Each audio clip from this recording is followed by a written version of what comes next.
First of all, this is Pete Seeger, 88, a veteran of World War II. Never did any fighting. I was in the paragraph troops, the chairborne infantry. But here I'm addressing you guys who know firsthand what war is all about. And I think I should let you know that people who look into history and people who know where science is headed know that either the human race will put an end to war or war will put an end to us within this century, perhaps within a half century. The weapons that have been invented are too extreme. Granted, fighting for what you think is right is in our genes, probably.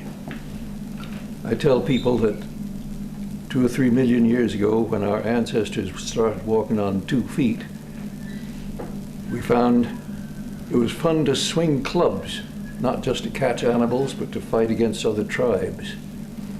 All our ancestors were good killers. The ones who were not good killers didn't have descendants. It's in our genes. To swing clubs and to throw rocks probably accounts for the popularity of golf and baseball and cricket and tennis. However, it's no joking matter.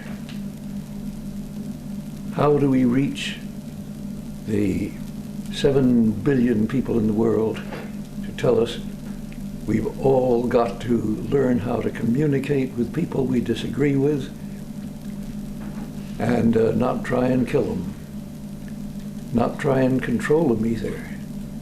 We've got to work together or there will be no human race.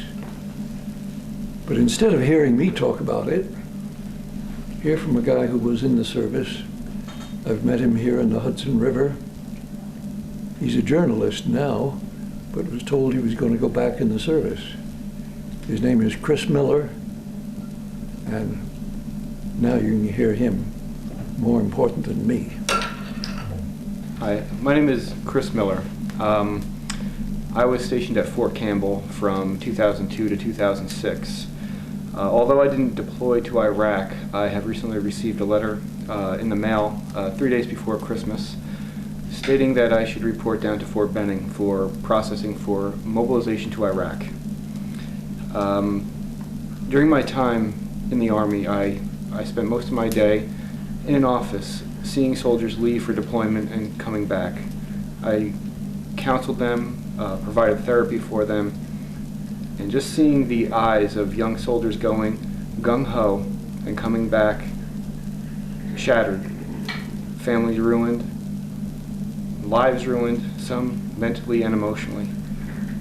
I was against the war before it started, before most Americans actually knew the war was actually going to start. I was very verbal against it, and I was told to keep my mouth shut.